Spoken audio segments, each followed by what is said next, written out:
Have you ever felt a rush of emotions when someone from your past suddenly reaches out?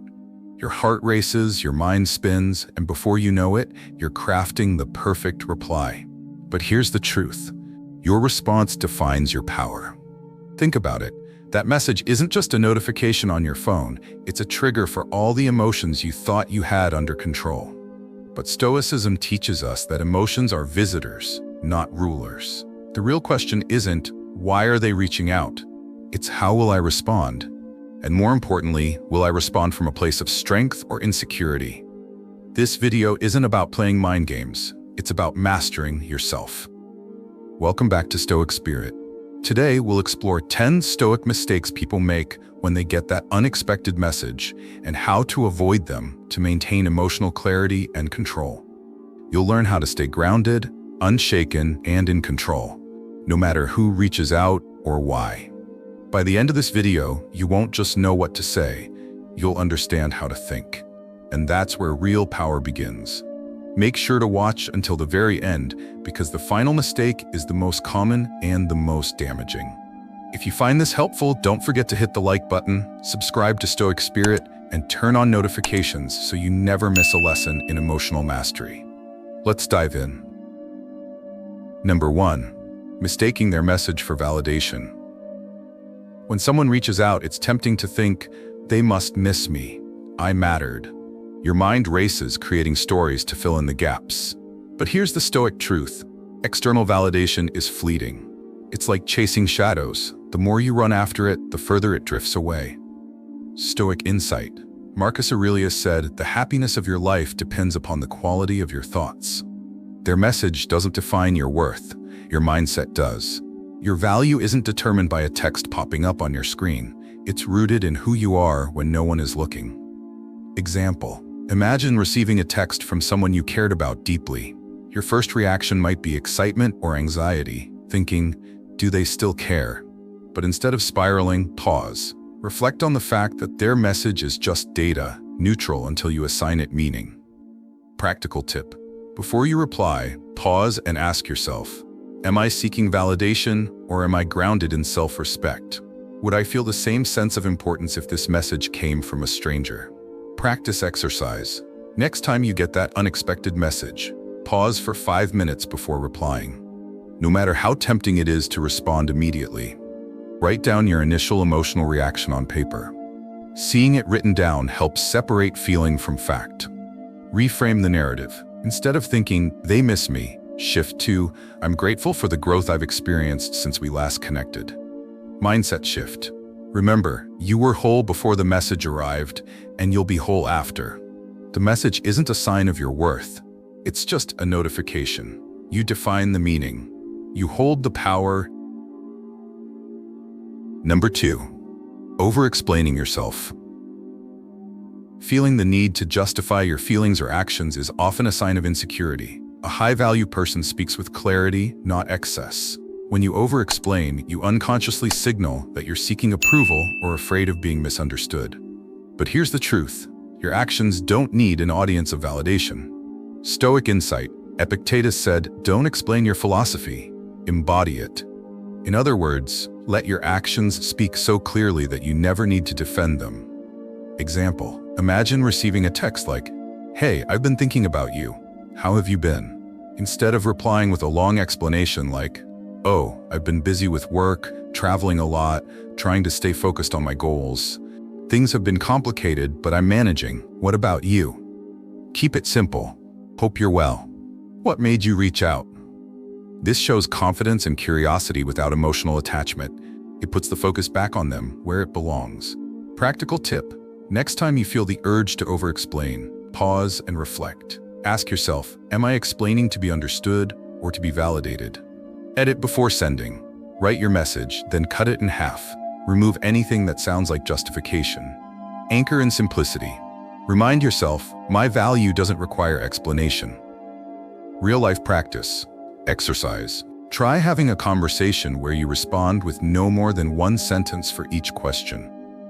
Notice how it feels. Do you feel uncomfortable with the silence? That discomfort is where growth happens. Bonus insight. Silence can be more powerful than words.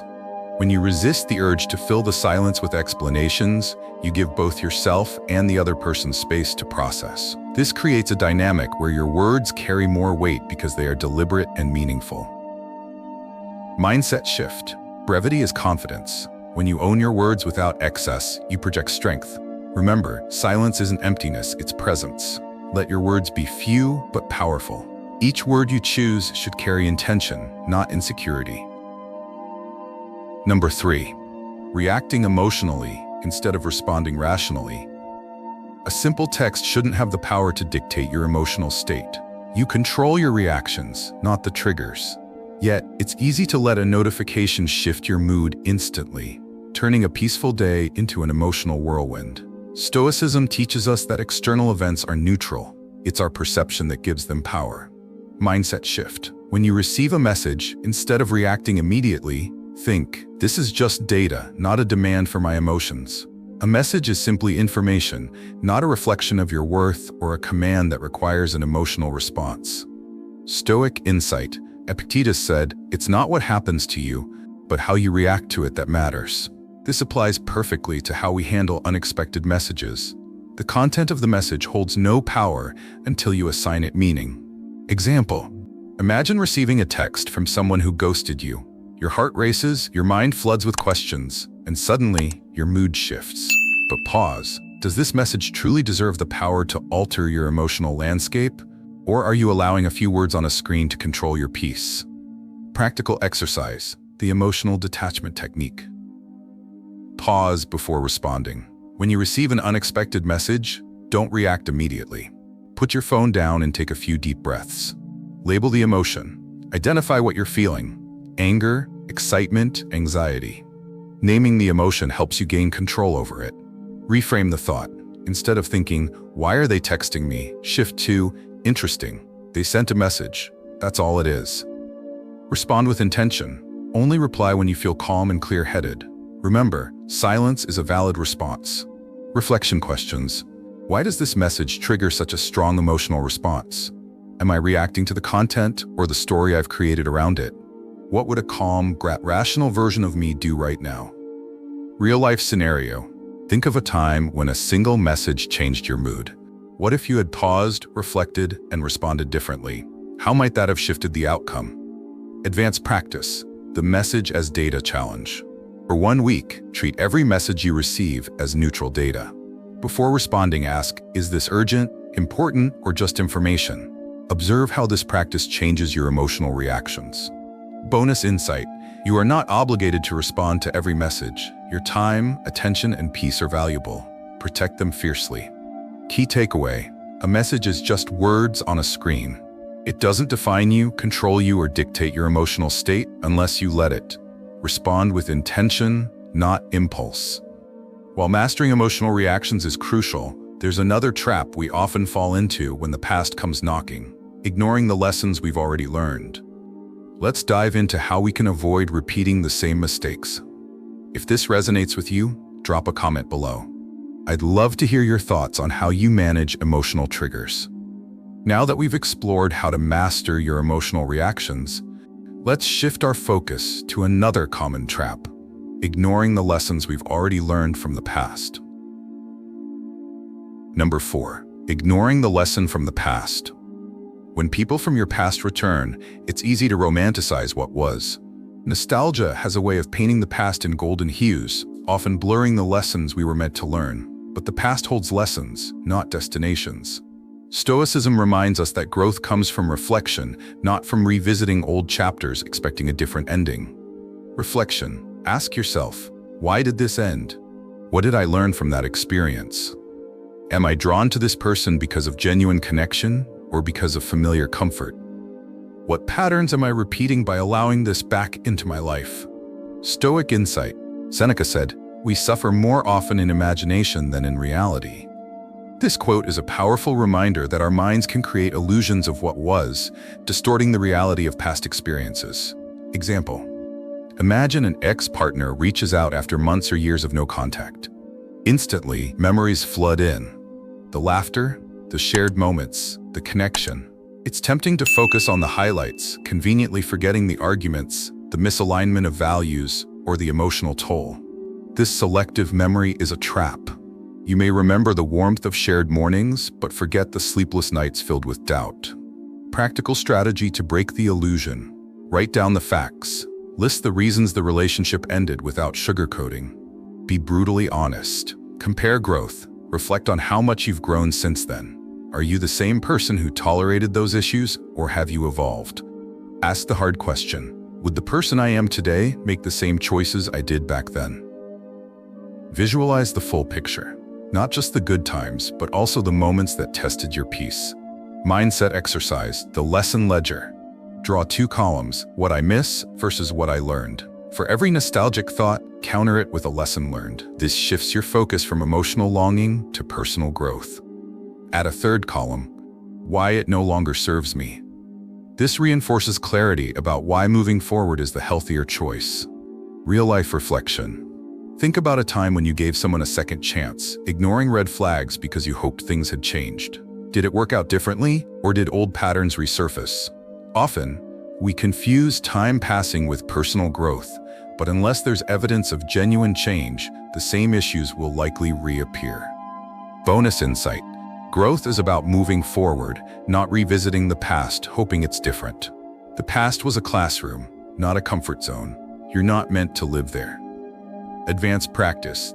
The future self-test. Imagine your future self 5 years from now. Would they thank you for revisiting this connection, or would they wish you had stayed true to your growth? Accountability partner. Share your reflections with a trusted friend who knows your journey. They can offer objective insights when emotions cloud your judgment. Key takeaway. Let facts, not feelings, guide you. Romanticizing the past blinds you to the lessons it holds. Learn, grow, and choose your future with clarity, not nostalgia.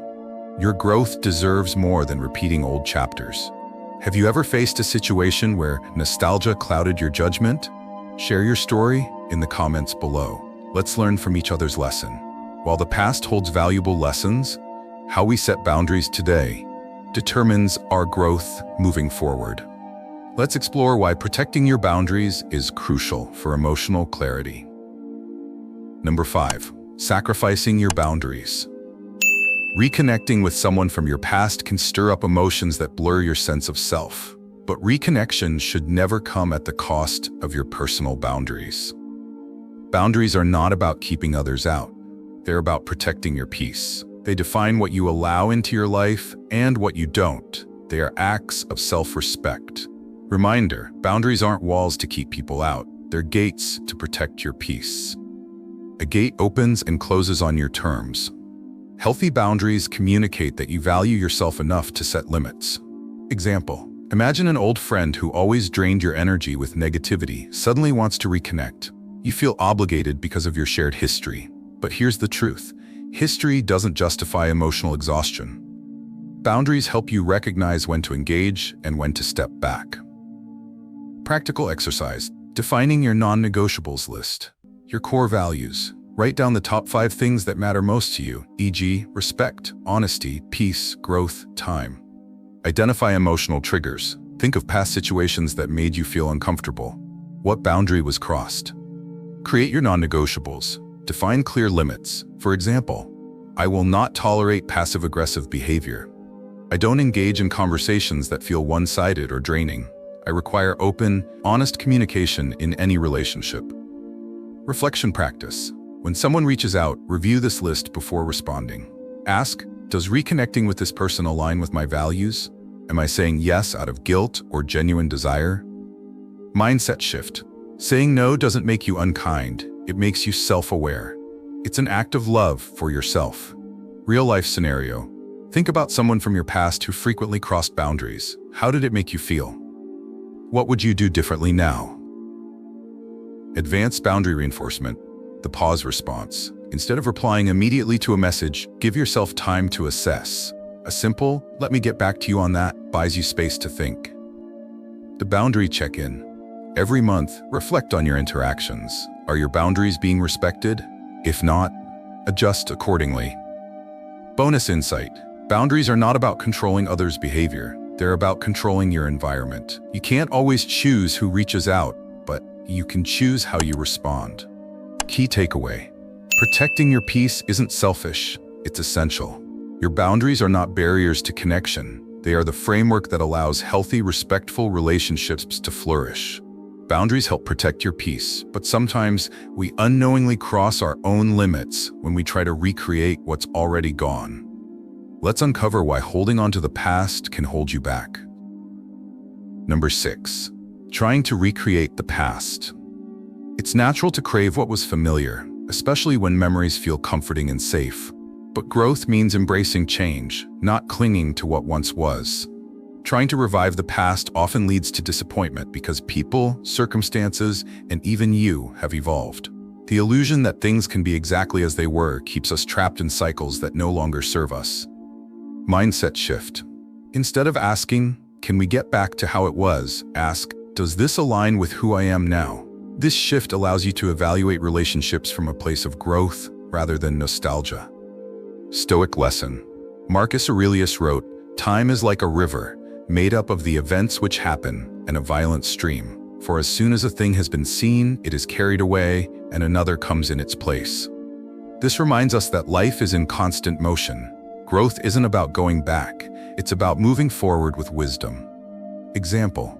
Imagine reconnecting with someone you once dated, reminiscing about the good times, the laughter, the adventures, the sense of connection.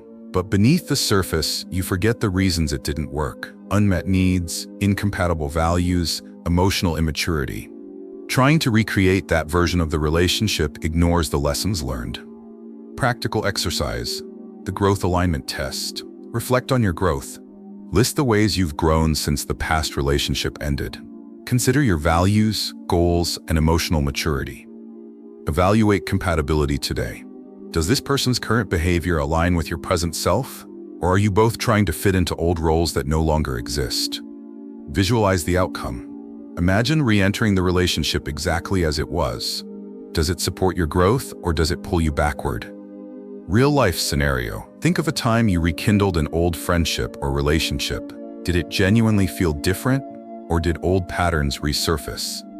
Often we confuse familiarity with compatibility.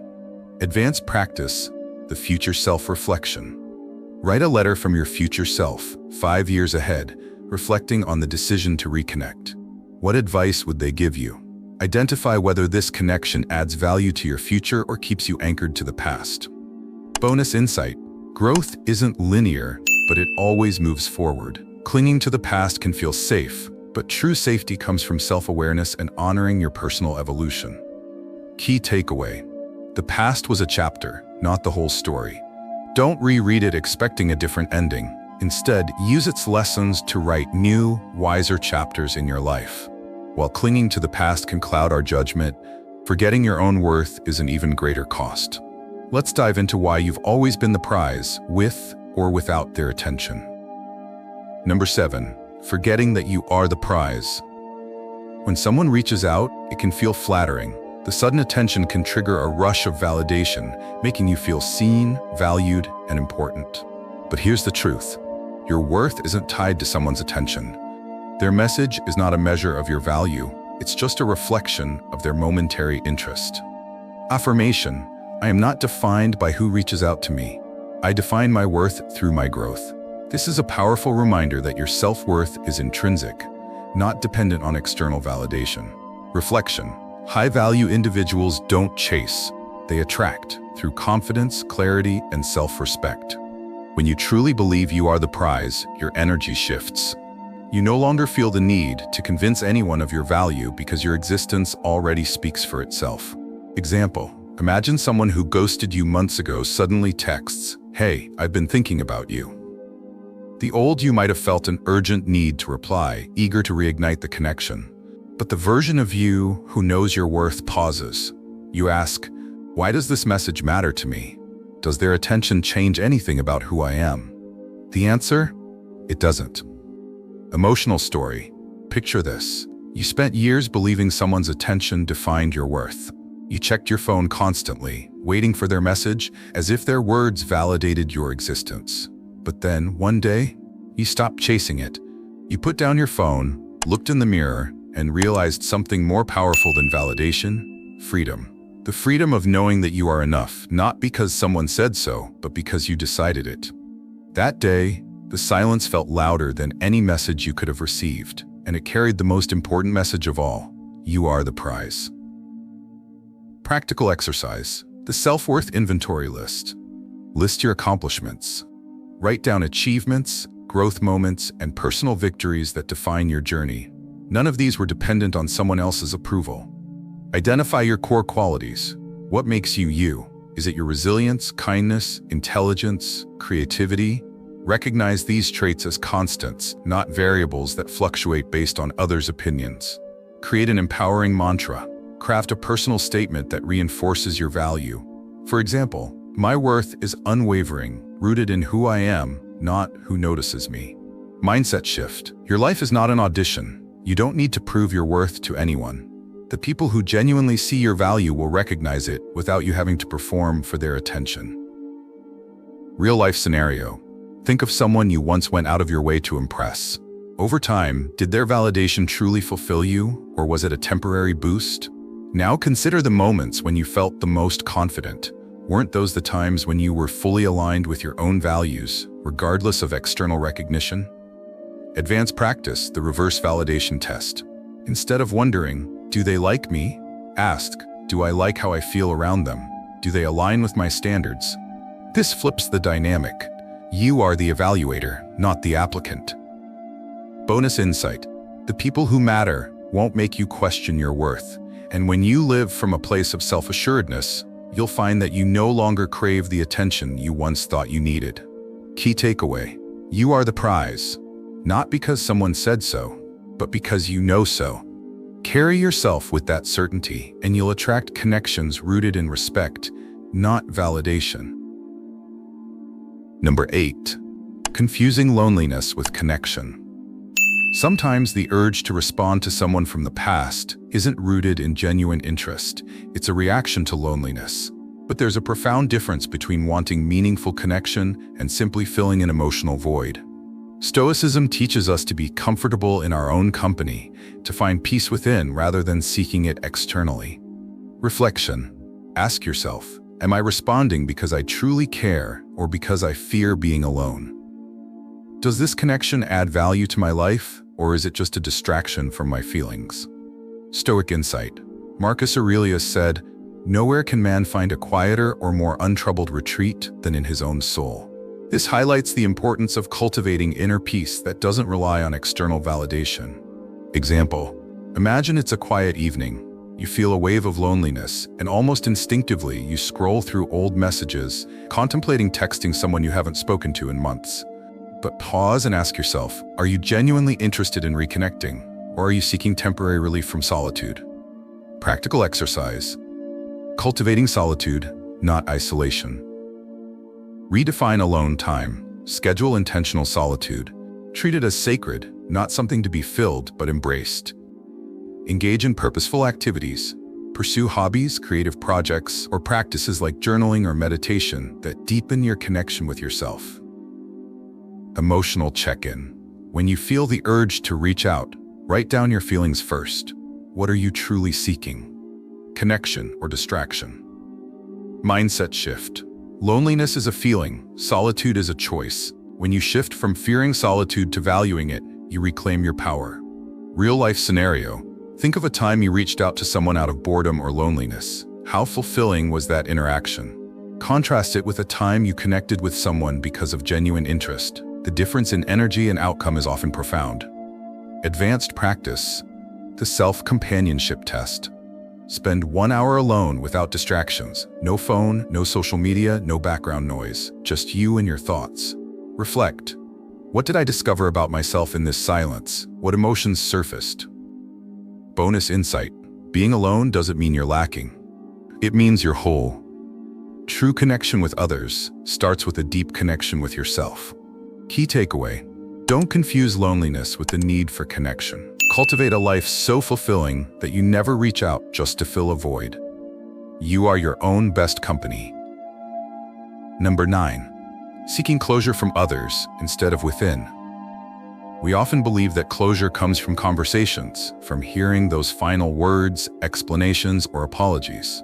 But true closure isn't something you get from someone else. It's an internal process. Relying on another person for closure keeps you emotionally tethered to them.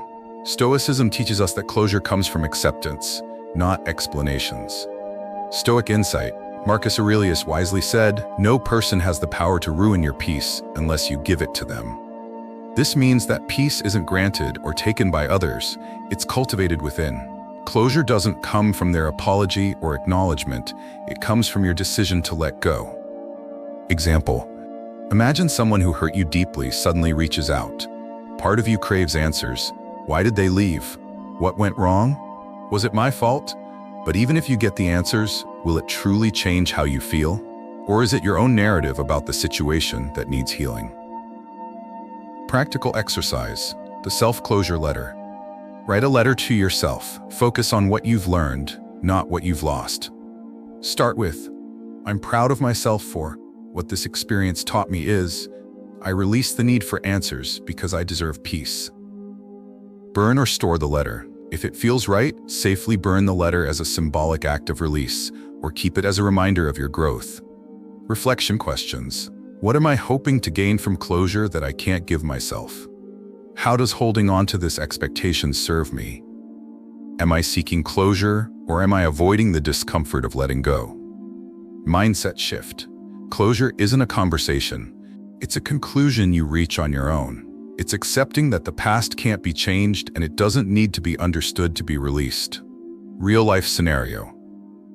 Think of a situation where you waited for closure from someone. Did their words provide lasting peace, or was it the moment you decided to move on that truly freed you? Advanced practice, the no closure challenge. Choose one unresolved situation in your life. Write down what closure would look like if you never received an apology or explanation.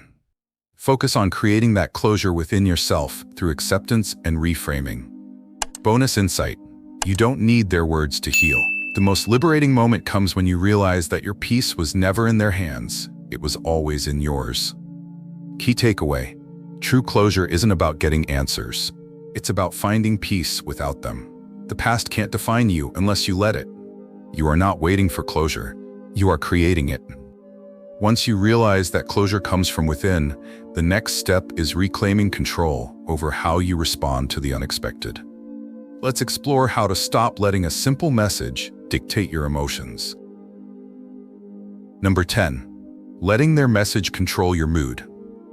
A simple text shouldn't have the power to dictate your emotional state. You control your reactions, not the triggers. Yet, it's easy to let a notification shift your mood instantly, turning a peaceful day into an emotional whirlwind. Stoicism teaches us that external events are neutral. It's our perception that gives them power. Mindset shift.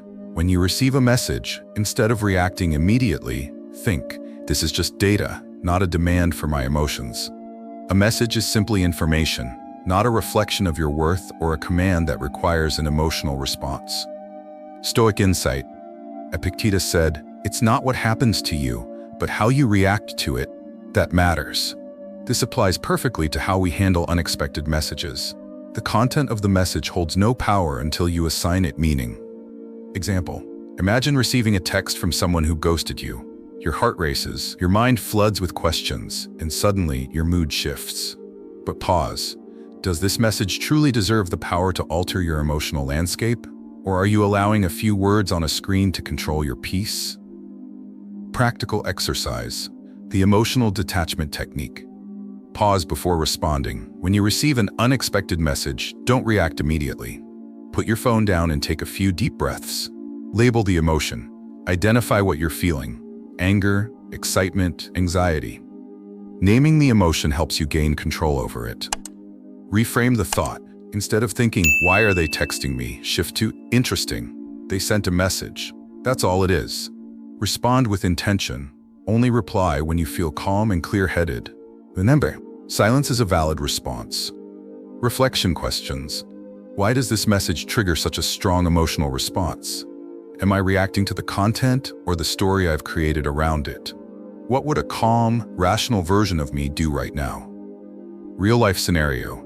Think of a time when a single message changed your mood. What if you had paused, reflected, and responded differently? How might that have shifted the outcome? Advanced practice.